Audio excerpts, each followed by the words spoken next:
I question his motives. Let me question his motives.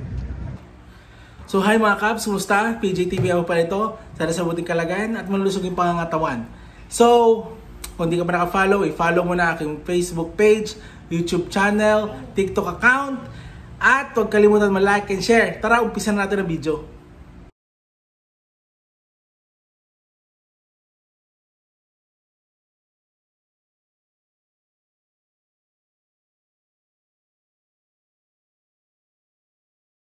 Ito na nga mga Kaps, ha?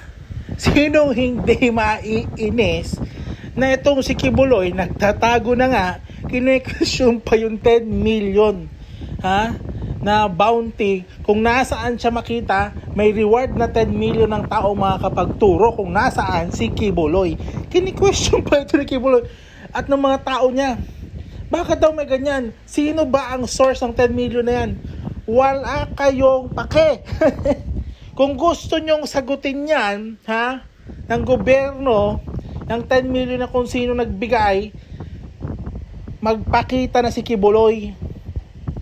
Magpakita siya, humarap na siya, para masagot rin.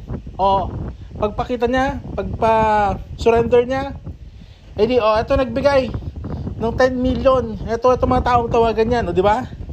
Puro kayo tanong, puro kayo reklamo, ayaw nyo naman magpakita. Ako nga naiinis na, yung mga taong bayan naiinis na. Ang presidente pa kaya, ha?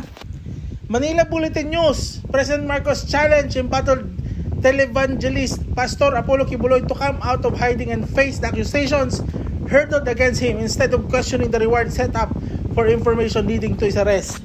Ito rin, DC, BB Super Radio. Pangulong Bongbong Marcos galit na hinamon si Pastor Kibuloy na lumantad na sa halip na punahin ang 10 million na pabuya para sa pagkaka-aresto ng Kingdom of Jesus Christ o KOJC. Tama naman. Puro kayo nagtatanong ba't may reward? Magpakita ka. Tapos. Mag-surrender ka. Tapos. Walang 10 million na magiging reward. Mag-surrender ka lang. E di walang reward na 10 million kung sino ang makakahanap. Kung ikaw mismo ang susuko. Ha? Ang dami nang naiinis. Yung parang demanding ka, parang yung kailangan yung gobyerno ang mag-adjust para kay Kibuloy. Ganyan na nangyayari. Ha? Yung mga mahihirap, ba kayang gawin yan? Mag-a-adjust yung mahirap?